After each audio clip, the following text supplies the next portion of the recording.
ಕಾಂಗ್ರೆಸ್ ಸರ್ಕಾರ ಬಂದ ಮೇಲೆ ಕೋಮು ಗಲಭೆ ಹೆಚ್ಚಾಗ್ತಾ ಇವೆ. ಕಾಂಗ್ರೆಸ್ನ ಮುಖ್ಯ ಗುರಿ ಅಲ್ಪಸಂಖ್ಯಾತರ ತುಷ್ಟೀಕರಣ ಮಾಡುವುದು ಎಂದು ಮಾಜಿ ಸಿಎಂ ಸಂಸದ ಜಗದೀಶ್ ಶೆಟ್ಟರ್ ಶುಕ್ರವಾರ ಬೆಳಗಾವಿ ಸುದ್ದಿಗಾರರೊಂದಿಗೆ ಮಾತನಾಡಿದರು.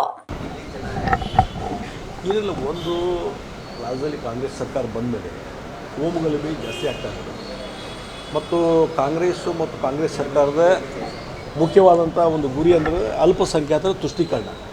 ಈ ಅಲ್ಪಸಂಖ್ಯಾತ ತುಷ್ಟೀಕರಣ ಆಗಿದ್ದರಿಂದ ಈ ರೀತಿ ಅವರು ಅಲ್ಲಲ್ಲಿ ಗಲಭೆ ಮತ್ತೊಂದು ಯಾವುದೇ ರೀತಿ ಲಾ ಆ್ಯಂಡ್ ಆರ್ಡರ್ ಮೇಂಟೈನ್ ಇಲ್ದೇ ಭಯಭೀತ ಇಲ್ದೇ ಈ ರೀತಿ ಅವ್ರು ಏನು ಬೇಕಾದರೂ ಮಾಡಿ ನಡೀತಿದೆ ಅನ್ನುವಂಥ ಒಂದು ವಾತಾವರಣ ನಿರ್ಮಾಣ ಆಗಿದೆ ಅಂತೆ. ಈಗ ಪಾಕಿಸ್ತಾನದ ಧ್ವಜನೂ ಹಾರಿಸ್ತಾರೆ, ಪಾಕಿಸ್ತಾನದ್ದು ಹಾರಿಸ್ತಾರೆ. ಈ ರೀತಿ ವಿದೇಶಿ ಧ್ವಜಗಳನ್ನು ಇಲ್ಲಿ ಹಾರಿಸುವಂಥ ಪ್ರವೃತ್ತಿ ಇರೋದಲ್ಲ, ಇದು ಕಾರಣ ಅಂತಂದರೆ ರಾಜ್ಯ ಸರ್ಕಾರದ ಡೀಲಾತನ, ಅಡ್ಮಿನಿಸ್ಟ್ರೇಷನ್ ಕೊಲ್ಯಾಪ್ಸ್ ಆಗಿದೆ, ಲಾ ಆ್ಯಂಡ್ ಆರ್ಡರ್ ಕೊಲ್ಯಾಪ್ಸ್ ಆಗಿದೆ. ಆ ರೀತಿಯಿಂದ ಈ ರೀತಿ ದೇಶ ವಿದ್ರೋಹಗಳಿಗೆ ಕೆಲಸ ಮಾಡುವಂಥವ್ರಿಗೆ ಯಾವುದೇ ರೀತಿಯಾದಂಥ ಕಠಿಣ ಕ್ರಮ ಇಲ್ಲ. ಅದಕ್ಕಾಗಿ ಇದೆಲ್ಲ ನಡೀತದೆ. ಅದನ್ನು ಹೇಳಿದಲ್ಲ ರೀ, ಇದು ಬರೀ ದಾವಣಗೆರೆ ಅಂತಲ್ಲ. ಹಿಂದೆ ನೀವು ನೋಡಿರಿ, ವೀರೇಂದ್ರ ಪಾಟೀಲ್ ಮುಖ್ಯಮಂತ್ರಿ ಇದ್ದಾಗ ಅವತ್ತು ದಾವಣಗೆರೆಯಲ್ಲಿ ತಿಂಗಳಗಟ್ಟಲೆ ನಡೀತು ಕೋಮುಗಲಭೆ, ರಾಮನಗರದಲ್ಲಿ ತಿಂಗಳಗಟ್ಟಲೆ ನಡೀತು, ಮುಂದೆ ಅವರು ಅಧಿಕಾರದಿಂದ ಕೆಳಗೆ ಇಳಿಸುವಂಥದ್ದು ನಡೀತು.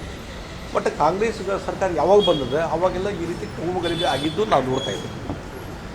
ಈ ಕಾಂಗ್ರೆಸ್ ಸರ್ಕಾರ ಬಿಜೆಪಿ ಸೇರಿನ ರಾಜಕಾರಣ ಮಾಡ್ತಿದೆ ಅನ್ನುವಂಥ ನೋಡಿ, ಈಗ ಡೆಫಿನೆಟ್ಲಿ ಒಂದು ಪ್ರಕರಣ ನೋಡ್ಕೊತ ಹೋದರೆ ಇವತ್ತು ಯಾವುದು ಮೂಢ ಹಗರಣ ಹೊರಗೆ ಬಂದ ಮೇಲೆ ಮತ್ತು ವಾಲ್ಮೀಕಿ ನಿಗಮದ ಹಗರಣ ಹೊರಗೆ ಬಂದ ಮೇಲೆ ಈ ಸ್ಕ್ಯಾಮ್ಗಳ ಬಗ್ಗೆ ಡಿಸ್ಕಷನ್ನು, ಕಂಪ್ಲೇಂಟು, ಹೋರಾಟ ಎಲ್ಲ ನಡೆದ ಮೇಲೆ ಈಗ ಒಂದೊಂದಾಗಿ BJP ನಾಯಕರುಗಳ ಮೇಲೆ, JDS ನಾಯಕರ ಮೇಲೆ ಒಂದು ದ್ವೇಷದ ರಾಜಕಾರಣ ಮಾಡಲಿಕ್ಕೆ ಪ್ರಾರಂಭ ಮಾಡಿದ್ದಾರೆ. ಈಗ ಕುಮಾರಸ್ವಾಮಿ ಅವರು, ಯಡಿಯೂರಪ್ಪನವರು ಡಿನೋಟಿಫಿಕೇಷನ್ ಕೇಸು. ನಾನು ಕೇಳ್ತೀನಿ ಸಿದ್ದರಾಮಯ್ಯರಿಗೆ, ಇಷ್ಟು ವರ್ಷ 5 ವರ್ಷ ಸರ್ಕಾರ ಮಾಡಿದ್ವಿ, ಇನ್ನೊಮ್ಮೆ 5 ವರ್ಷ, ಈ 1.5 ವರ್ಷ ಆಗ್ತದೆ. ಇವತ್ತು ನಿಮ್ಗೆ ನೆನಪು ಮಾತ್ರ ಡಿನೋಟಿಫಿಕೇಷನ್ ಕೇಸು. ಮೊದಲು ಯಾಕೆ ಕೇಸ್ ಹಾಕಲಿಲ್ಲ? ಅವಾಗ ಲೋಕಾಯುಕ್ತ ಅಲ್ಲಿ ಕೇಸ್ ಪೆಂಡಿಂಗ್ ಇದ್ದು ಯಾಕೆ ನೆನಪಾಗಲಿಲ್ಲ? ಇವತ್ತು ಈ ರೀತಿ ಹಗರಣಗಳು ಬರೋಕ್ಕೆ ಚಾಲು ಮಾಡಿದ್ಮೇಲೆ ಇವೆಲ್ಲ ನೆನಪಾಗ್ತಾವೆ, ಕೇಸನ್ನು ಹುಡುಕಿ ತೆಗೆಯುವಂಥದ್ದು. ಹೀಗಾಗಿ ಈ ರೀತಿ ದ್ವೇಷದ ರಾಜಕಾರಣ ಮುಂದುವರಿಸಿದೆ. ತಿರುಪತಿ ಲಡ್ಡುನಲ್ಲಿ ಏನದು ಪಾನಿಕೊಪ್ಪು ಮತ್ತು ಮೀನಿನ ಎಣ್ಣೆ ಪತ್ತೆ ಆಗಿದೆ ಅನ್ನೋ ಒಂದು ಆರೋಪವನ್ನು ಇವರು ಚಂದ್ರಬಾಬು ನಾಯ್ಡು ಅವರು ಮಾಡಿದ್ದಾರೆ. ಅದಕ್ಕೆ ಈಗ ಒಂದು ವರದಿಯನ್ನು ಆಧಾರ ಇಟ್ಕೊಂಡು ಅವ್ರು ಹೇಳಿದ್ದಾರೆ, ಲ್ಯಾಬ್ ವರದಿ ಆಧಾರ ಮೇಲೆ ಹೇಳಿದ್ದಾರೆ. ಹೀಗಾಗಿ ಇದು ಭಾಳ ಗಂಭೀರವಾದಂಥ ಪ್ರಕರಣ ಇದು.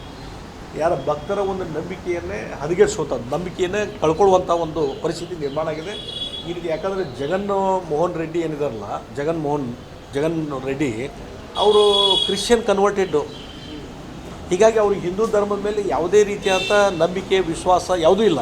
ಹೀಗಾಗಿ ಹಿಂದೂ ರಿಲಿಜನ್ ಏನು ಬಿಲೀಫ್ ಇದೆ ಅಂಡ್ ಡಿಸ್ಟರ್ಬ್ ಮಾಡಲಿಕ್ಕೆ ಅವ್ರು ನೋಡಿದ್ರು ಹೊರತು, ಆ ಹಿನ್ನೆಲೆಯಲ್ಲಿ ಇದು ಈ ರೀತಿ ರಿಪೋರ್ಟ್ ಬಂದದ ಮೇಲೆ ಇವೆಲ್ಲ ಸಮಸ್ಯೆಗಳು ಸ್ಟಾರ್ಟ್ ಆಗ್ತವೆ.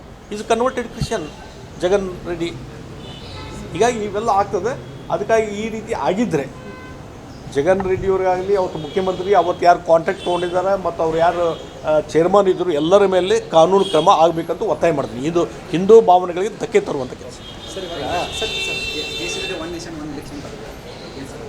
ನೋಡಿ, ಭಾಳ ಒಂದು ಒಳ್ಳೆಯ ರೀತಿಯಾದಂಥ ಒಂದು ಯೋಜನೆ ಹಿಂದೆ ಯಾವ ಸರ್ಕಾರನೂ ಮಾಡಲಿಲ್ಲ. ಹೀಗಾಗಿ ಇವತ್ತು ಚುನಾವಣಾ ಆಯೋಗದ ಮೇಲೆ ಖರ್ಚು ಕಡಿಮೆ ಆಗ್ತದೆ, ದೇಶದ ಚುನಾವಣಾ ವೆಚ್ಚಕ್ಕೂ ಕಡಿವಾಣ ಹಾಕ್ದಂಗೆ ಆಗುತ್ತೆ. ಮತ್ತು ಒಂದು ಸಲ MLA ಎಲೆಕ್ಷನ್ನು, ಒಂದು ಸಲ ಪಾರ್ಲಿಮೆಂಟ್ ಎಲೆಕ್ಷನ್ನು. ಇವತ್ತು ಬರೀ ನಮ್ಮದು ಡೇ ಟು ಡೇ ಅಡ್ಮಿನಿಸ್ಟ್ರೇಷನ್ ಮಾಡೋದು ಬದಲಿ ಪೊಲಿಟಿಕಲ್ ಲೀಡರ್ಸ್ ಆಗಲಿ ಮತ್ತೊಬ್ಬರು ನಾವು ಬೆಳಗಿನ ಸಾಯಂಕಾಲ ಎಲೆಕ್ಷನ್ ಮಾಡೋದಾಗ್ತದೆ. ಹೀಗಾಗಿ ಅದೆಲ್ಲ ಹೋಗಿ ಒಂದೇ ಟೈಮ್ದಲ್ಲಿ ಲೋಕಸಭಾ ಎಲೆಕ್ಷನ್ನು ಮತ್ತು ಅಸೆಂಬ್ಲಿ ಎಲೆಕ್ಷನ್ ಬರೋದ್ರಿಂದ ಟೈಮ್ ಸೇವಿಂಗ್ ಆಗ್ತದೆ, ಹಣಕಾಸಿನ ಖರ್ಚು ಕಡಿಮೆ ಆಗ್ತದೆ, ಕಾಸ್ಟ್ ಸೇವಿಂಗ್ ಆಗ್ತದೆ. ಇಲೆಕ್ಷನ್ದಲ್ಲಿ ಸಿಕ್ಕಾಪಟ್ಟೆ ಖರ್ಚು ಮಾಡುವಂಥದ್ದು ನಿಲ್ತದೆ. ಇದು ಎಲ್ಲ ರೀತಿಯಿಂದ ಒಳ್ಳೆಯದು. ಇದು ಬಂದರೆ ಭಾಳ ಒಂದು ದೊಡ್ಡ ಪ್ರಮಾಣದಲ್ಲಿ ಬದಲಾವಣೆ ದೇಶದಲ್ಲಿ ಕಾಣಲಿಕ್ಕೆ ಸಾಧ್ಯ. ಇದು ಸ್ವಾಗತ ಮಾಡ್ತೀನಿ ನಾನು. ಮತ್ತು ಬೆಟ್ಟಗಿದ್ದೇನೆ ಹೇಳಿದ್ದೀನಿ ಅವರಿಗೆಲ್ಲ, ಆದಷ್ಟು ಬೇಗನೆ ಇವತ್ತು ಅದನ್ನು ಇಲ್ಲಿ ಡೈವರ್ಟ್ ಮಾಡಬೇಕು, ಇಲ್ಲಿ ಅವ್ರಿಗೆ ತರಬೇಕು ಅನ್ನುವಂಥದ್ದು ಹೇಳಿದ್ದೀನಿ. ಅವರೆಲ್ಲ ಪರಿಶೀಲನೆ ಮಾಡ್ತಾಯಿದ್ದಾರೆ. ಅದಕ್ಕಾಗಿ ಈಗ ನಾನು ಮತ್ತೆ 24 GM ಜೊತೆ ಮೀಟಿಂಗ್ ಇದೆ. ಮುಂದೆ ಸೋಮಣ್ಣವ್ರ ಜೊತೆಲೂ ಡೀಟೇಲಾಗಿ ಚರ್ಚೆ ಮಾಡಿದ್ದೀನಿ. ಮುಂದಿನ ವಾರ ಸೋಮಣ್ಣವರು ಹುಬ್ಬಳ್ಳಿ ಭಾಗದಲ್ಲಿ ಬರ್ತಾರೆ ಪ್ರವಾಸಕ್ಕೆ. ಅವ್ರ ಜೊತೆಲೂ ಕುಂತು ಇನ್ನೂ ಡಿಟೇಲ್ ಆದಂಥದ್ದು ಎಲ್ಲ ಚರ್ಚೆ ಮಾಡ್ತಾರೆ. ಅಲ್ಲ, ನಾನು ಹೇಳಿದಿಲ್ಲ, ಇವೆಲ್ಲ ಒಂದೊಂದು ಸಣ್ಣ ವಿಚಾರವನ್ನು ತೆಗೆದುಕೊಂಡು ಹಿಂದೆಲ್ಲ ಸಹಜವಾಗಿ ನಡೆಯುವಂಥವೆಲ್ಲ ಏನೋ ಸ್ಟೇಟ್ಮೆಂಟ್ ಕೊಡ್ತಿದ್ರು, ಮತ್ತೊಂದು ಅದಕ್ಕೊಂದು ಅವರು ಉತ್ತರ ಕೊಡ್ತಿದ್ರು. ಆದರೆ ಇವತ್ತು ಏನೇ ಒಂದು ಸ್ಟೇಟ್ಮೆಂಟ್ ಬಾಯಿ ಬಿಟ್ಟರು ಅದಕ್ಕೊಂದು FIR. ಇದು ದ್ವೇಷದ ರಾಜಕಾರಣದ ಒಂದು ಸಾಕ್ಷಿ. ಬಿಜೆಪಿ ನಾಯಕನ ಹೆಸರು ಇದು ಮಾಡ್ತಿದ್ದಾರೆ. ಡೆಫಿನೆಟ್ಲಿ ಅವ್ರನ್ನ ಹೆದರ್ಸ್ಲಿಕ್ಕೆ ಮಾಡ್ತಾ ಇದ್ದಾರೆ. ಅದಕ್ಕೆ ನಿನ್ನೆ ಅಶೋಕ್ ಹೇಳಲ್ಲ 100 FIR ಮಾಡಿದ್ದು ನಾ ಏನು ಹೆದರಲ್ಲ ಅಂತ ಹೇಳಲ್ಲ. ಕಾಂಗ್ರೆಸ್ ಸರ್ಕಾರದ ಕುಮ್ಮಕ್ಕಿನಿಂದ ಪ್ಯಾಲೆಸ್ತೀನ್ ಹಾಗೂ ಪಾಕಿಸ್ತಾನದ ಧ್ವಜ ಹಾರಿಸುತ್ತಾರೆ. ಇವರ ಮೇಲೆ ಸರ್ಕಾರ ಮಾತ್ರ ಕ್ರಮ ಕೈಗೊಳ್ತಾ ಇಲ್ಲ ಎಂದು ಆರೋಪಿಸಿದ್ರು. ತಿರುಪತಿ ಲಡ್ಡೂನಲ್ಲಿ ಪ್ರಾಣಿ ಮಾಂಸ ಪತ್ತೆಯಾಗಿದೆ ಎಂದು ಮುಖ್ಯಮಂತ್ರಿ ಚಂದ್ರಬಾಬು ನಾಯ್ಡು ಆರೋಪ ಗಂಭೀರವಾಗಿತ್ತು. ಹಿಂದಿನ ಮುಖ್ಯಮಂತ್ರಿ ಜಗನ್ ಮೋಹನ್ ರೆಡ್ಡಿ ಕ್ರಿಶ್ಚಿಯನ್ ಧರ್ಮಕ್ಕೆ ಮತಾಂತರ ಹೊಂದಿದವರು. ಹಿಂದೂ ಧರ್ಮದವರಿಗೆ ಧಕ್ಕೆ ತರುವ ಕೆಲಸ ಆಗಿರಬಹುದು. ಈ ಸಂಪೂರ್ಣ ತನಿಖೆಯಾಗಬೇಕು. ಆರೋಪ ಸಾಬೀತಾದರೆ ಕಠಿಣ ಶಿಕ್ಷೆ ಆಗಬೇಕು ಎಂದು ಹೇಳಿದ್ರು.